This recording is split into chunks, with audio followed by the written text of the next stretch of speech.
बीते कुछ टाइम में आपको दोस्तों पता चल रहा होगा कि भारत की ताकत कितनी अधिक बढ़ती जा रही है। पूरे विश्व में सिर्फ भारत ही भारत चलता आ रहा है। किसी ना किसी काम के लिए भाई भारत ही भारत होता है। पहले भारत के बारे में इतना कोई जानता नहीं था। विदेश में जाओगे तो इतना मतलब लाइटली लेते थे, मतलब कुछ भी ज़्यादा वो जानते नहीं थे क्या है क्या नहीं। ज़्यादा से ज़्यादा बस वो ये जानते थे कि भारत में क्या है कि हाथी बहुत फेमस है। लेकिन अब आप देखोगे जहाँ मोदी जी जाते हैं वहाँ भारत भारत होता है। ऑस्ट्रेलिया में देख लो कि Modi ji is the boss. Papua New Guinea में जो वहाँ के राष्ट्रपति थे वो पैर छू रहे थे। उसके बाद अमेरिका जब जाते हैं तो वो जो सिंगर थी वो उनके पैर छू रही थी। और बाइडन भी बड़े भाई खुद चल के आते हैं मिलने के लिए। उसके बाद आप जहाँ भी देखोगे पुतिन जी हर बार मतलब उनके आप जाके देखोगे ना वहाँ पर ये ट्विटर वगैरह पर, तो वो कुछ ना कुछ मोदी जी के बारे में बोलते ही रहते हैं। उनकी न्यूज़पेपर पढ़ोगे ना तो कुछ ना कुछ मोदी जी के और भारत के बारे में वो बोलते ही रहते हैं कि भारत बहुत ग्रो कर रहा है और ये है वो है, बहुत कुछ बोलते हैं। सेम है सब आप मिडिल ईस्ट जाओगे तो भाई वहाँ यूएई के साथ हमारे संबंध बहुत प्रगाढ़ होते चल रहे हैं। फ्रांस देखोगे तो वहाँ पर इमानुएल मैक्रोन के संग हमारे रिश्ते बहुत मजबूत हो रहे हैं। साथ ही साथ इटली के संग तो भाई मेलोडी मेलोडी हो जाता है। यूके में तो भैया ऋषि सुनक जी है ही है। हालांकि यूके के कुछ जो मतलब एक होता है ना तबका, जैसे अपने यहाँ पर भी है, वो भारत के होके भारत विरोधी बनते हैं। तो वहाँ पर भी वही वो तो यूके के वो कैसे बर्दाश्त कर लें कि भारत उनसे बहुत आगे निकल गया है। तो वो जलन दिल में रहती है। खैर वहाँ पर अब नीदरलैंड में आप देखोगे तो भैया गेर्ट विल्डर्स है, वो भारत की सपोर्ट में रहते हैं। इधर तालिबान देख लो भैया, वो तो भारत से मित्रता कर रहा है। तो मानते हो कि नहीं, हो रहा है कि नहीं अब भारत भारत सब जगह। किसी को भी अगर मदद की जरूरत पड़ती है वैक्सीन से लेकर, चाहे कोई आपदा वहां आ जाती है, अगर जैसे तुर्की में आया, जापान में भूकंप आया, और भी कितनी जगह आते रहते हैं। अभी रिसेंटली भी अफ्रीका में कई जगह चलता है, तो हम मदद सबसे पहले पहुंचाते हैं। रेड सी में हूतियों की, सोमालिया पायरेट्स की अकल ठिकाने भारत लगाता है। पूरे विश्व में इकोनॉमी सबसे तेज भारत की बढ़ रही है। यूपीआई की चर्चा पूरे विश्व में हो रही है। धीरे धीरे करके बहुत सारे देश इसे अपनाते जा रहे हैं। राम मंदिर की चर्चा न सिर्फ भारत में अपितु पूरे संसार में हो रही है। आईमैक कॉरिडोर की चर्चा पूरा विश्व कर रहा है। यूरोप को, चाहे मिडिल ईस्ट हो, भारत हो, सबको इससे फायदा होने वाला है। कतर से हम बचा के ले आए भाई अपने 8 नेवी के ऑफिसर्स को। साथ ही साथ उनसे 20 साल के लिए डील भी कर ली, सस्ते एलएनजी वगैरह के लिए, सस्ती गैस के लिए। अमेरिका कहता रह गया रसिया का विरोध करो, विरोध तो दूर की बात है, हमने सस्ता ऑयल खरीद लिया। बिना एक गोली चलाए पाकिस्तान को भिकमंगा बना दिया। अब वो बहुत दुश्मनी करते थे ना कि भारत को ये कर देंगे, गजवा हिंद कर देंगे, आज खुद ही आ रहे हैं कि भारत से हम दोस्ती कर लेंगे। हालांकि वो बात अलग है, दिल से नहीं चाहते, दिल से तो वो गजवा ही हिंद करना चाहते हैं। भरोसा कभी नहीं, ये पीठ में छुरी घोंपने वाले लोग हैं। लेकिन फिर भी देख लो, ये तो और मतलब उनके लिए शर्म की बात है। दिल में नफरत, मुंह से बोलेंगे अरे दोस्ती कर लो, तो और उन्हें अपने ही अंदर वो घुलते जा रहे हैं भाई जलन के मारे। तो ऐसी भाई साहब बहुत सारी चीजें भारत ने की है जिससे हम निश्चित रूप से कह सकते हैं कि भारत विश्व गुरु बन गया है। भारत का वर्चस्व पूरी दुनिया पर कायम हो चुका है। और मोदी जी तो आगे कह भी चुके हैं कि भैया थर्ड टर्म में बहुत बड़े बड़े डिसीजन होंगे और उसके बाद 2047 तक भारत विकसित भारत बन चुका होगा। भैया दुबई का जो बुर्ज खलीफा है उस पर भारत का झंडा भाई साहब एकदम लहरा रहा है। और ये एक प्रतिबिंब है भविष्य का भारत के। और यहाँ भारत में राम मंदिर का उद्घाटन हुआ है और यूएई में भी एक हिंदू मंदिर का उद्घाटन हुआ है जो कि बहुत ही खूबसूरत है। मतलब मंदिर तोड़ने वाले आज मंदिर बना रहे हैं, और क्या चाहिए दोस्तों। और अबू धाबी में भाई आपने मोदी जी का वो भयंकर भाषण तो सुना ही होगा। उनका भाषण मतलब सुन के मजा ही आ जाता है। मंगल पे पहली बार में सफल होने वाला भारत है। हम चंद्रमा के दक्षिणी पोल पर भी जा चुके हैं। तो मतलब बहुत सारी उन्होंने ऐसी चीजें गिनाई जो कि दर्शाता है कि अब भारत बहुत आगे बढ़ रहा है। और अभी तो ये शुरुआत है, अभी तो हमें बहुत आगे बढ़ना है, बहुत ही ज्यादा आगे।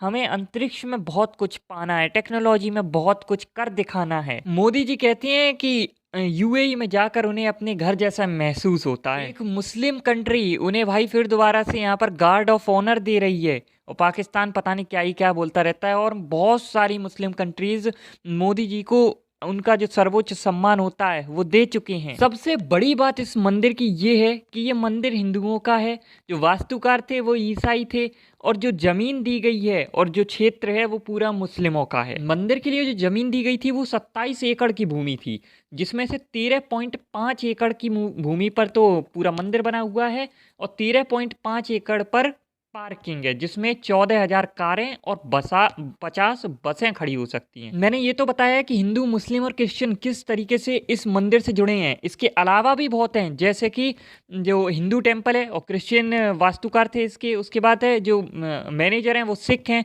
द फाउंडेशनल डिजाइनर एक बुद्ध हैं। द कंस्ट्रक्शन कंपनी एक पारसी ग्रुप है।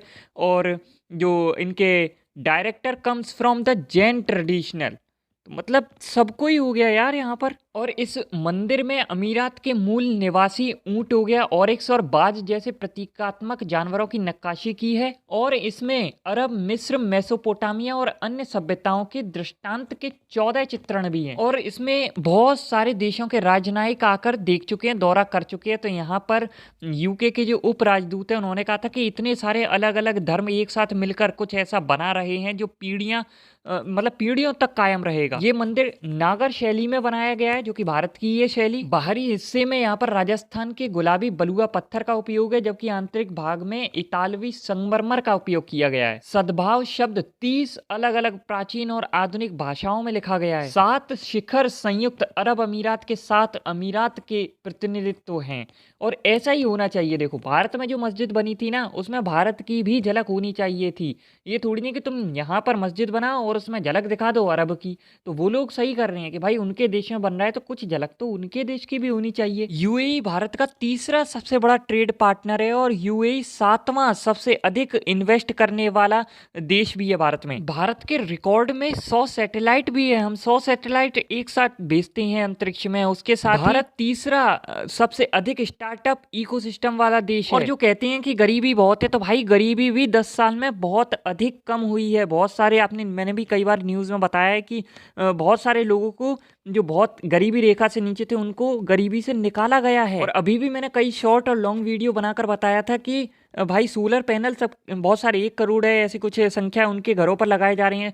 10 करोड़ लोगों को भाई घर दिए जा रहे हैं, पानी है और बिजली है मुफ्त, बहुत कुछ किया जा रहा है भाई। गैस सिलेंडर भी दिया जाता है। कोविड काल से अभी तक तो भैया वो मुफ्त राशन ही चला जा रहा है। तो मतलब यार कितना कुछ करती है गवर्नमेंट अपने लिए। ये मोदी गवर्नमेंट ने किया, बाकी और कोई इतना नहीं, वो तो अपना जेब भरते हैं बस। अब भारत का यूपीआई रुपए कार्ड भी भाई यूएई में चलेगा। ये बहुत बड़ी अचीवमेंट है दोस्तों। भारत का फ्यूचर को लेकर एक और प्लान है। अभी तक हम एनर्जी इंपोर्ट किया करते थे, लेकिन फ्यूचर में भारत एनर्जी को एक्सपोर्ट किया करेगा, क्योंकि आपको पता है कि जो फॉसिल फ्यूल होते हैं इनसे कितना पर्यावरण को नुकसान होता है। तो ये सब बंद होने वाला है। इसके बाद सिर्फ और सिर्फ सोलर एनर्जी हो गई, विंड एनर्जी हो गई, इन सब सोर्सेज से एनर्जी को प्राप्त किया जाएगा। जैसे कि हाइड्रोजन से अब ट्रेनें चल रही हैं और उसके बाद आपका बायोगैस प्लांट वगैरह है, इथेनॉल ज्यादा से ज्यादा बनाया जाएगा। तो मतलब इस तरह की एनर्जी को हम एक्सपोर्ट किया करेंगे। भारत की एक और खास बात है कि भारत किसी को भी दबाना नहीं चाहता, हम सभी को साथ लेकर चलना चाहते हैं। और ऐसे बहुत सारे देश हैं जिनसे हमारी मीटिंगें चलती है ताकि उनको हम सपोर्ट प्रोवाइड करा सकें और ट्रेड हो सके, ताकि वो भी खुश रहें हम भी खुश रहें। तो ऐसी बहुत सारी कंट्रीज से मीटिंग वगैरह होती रहती हैं।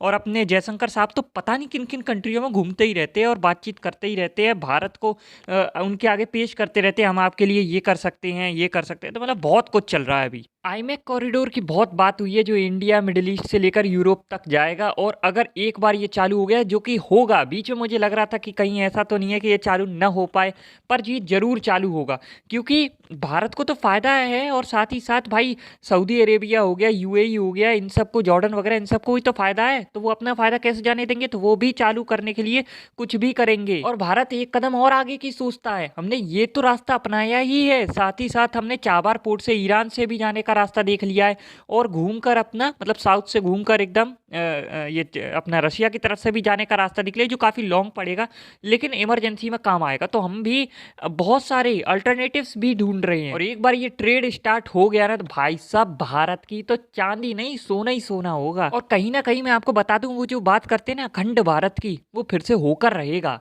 क्योंकि जब इतना कुछ भारत में होगा ना, और एक से भी कनेक्टेड नहीं है पाकिस्तान, तो भाई ये तड़पेगा अंदर ही अंदर के साथ। ससुरा ईरान तो आगे निकल रहा है, इधर मिडिल ईस्ट आगे निकल रहा है, भारत आगे निकल रहा है, चाइना आगे है ही है, तालिबान मतलब कि अफगानिस्तान को भारत सपोर्ट करता है, तो बचा कौन? सिर्फ पाकिस्तान बचा। तो ससुरे को तो मिलना ही पड़ेगा, चाहे वो राजी हो और ना हो। और जैसे ही 10-20 साल तक उनकी जो जनता है वो बहुत ज़्यादा तड़प चुकी होगी ना, पूरा इस्लाम का बुखार उतर चुका होगा, वो अपने आप आएंगे। अब अगर इतना सारा ट्रेड होगा तो भाई ट्रेड रूट को सुरक्षित भी तो करना है। तो रेड सी में जैसे कि हमने अपने जहाज भेज रखे हैं कि भाई कोई भी दिक्कत हो तो आप देखना, उसके बाद हमें एक नेवल बेस भी तो चाहिए होगा। अपने अंडमान निकोबार में भी हम बना रहे हैं ताकि वो जो चाइना का वो जो उधर से साउथ से आता है ना, उसको काउंटर कर सके। उसके बाद हमें जो मालदीव पर हम थोड़ा सा एक्टिव थे तो वहाँ से तो उन्होंने निकाल दिया, कोई दिक्कत नहीं है। हमारे पास लक्षद्वीप है तो वहाँ पर भी अगत्ती और मिनिकॉय द्वीप समूह पर हम नौसैनिक अड्डे बना रहे हैं। मिनिकॉय द्वीप जो है वो मालदीव से मात्र 524 किलोमीटर दूर है। और यही नहीं, ओमान में भी हम भैया अपना नेवल बेस बना रहे हैं, और भी बहुत सारी जगह भारत अपनी मौजूदगी दर्ज कर रहा है, ताकि उससे क्या होगा कि जैसे अमेरिका है, कोई भी प्रॉब्लम क्रिएट होती है 1-2 घंटे में आराम से वहां पर उसकी सेना पहुंच जाती है। ये होना बहुत जरूरी है दोस्तों। तो उसी तरह कम से कम हमें पहले अपने ट्रेड रूट्स को सिक्योर करना होगा कि वहां अगर कोई भी प्रॉब्लम आती है तो तुरंत भारत उसके समाधान के लिए वहां पर उपस्थित हो जाए। और इन बेसिस की मदद से हम चाइना को भी काउंटर कर सकते हैं, तो डबल फायदा है। चाइना नुकसान हमारा जरूर करने की कोशिश करेगा, तो थोड़ा सा उसके मन में भी रहे कि यार इसकी उपस्थिति यहाँ पर मौजूद है, कुछ करूंगा तो गड़बड़ भी हो सकती है। दूसरी बड़ी समस्या भारत के लिए ये है कि जो भी वेपन या आर्मी से रिलेटेड चीजें हैं वो सारी भारत में बनी होनी चाहिए, भारत की होनी चाहिए। ये चीज हमने रशिया यूक्रेन वॉर से सीखी है, क्योंकि यूक्रेन को पूरे नाटो का, अमेरिका का, सबका समर्थन मिला, लेकिन फिर भी जीत नहीं पाया, क्योंकि वो खुद से हथियार नहीं बनाता था, दूसरे देशों से मंगाता था।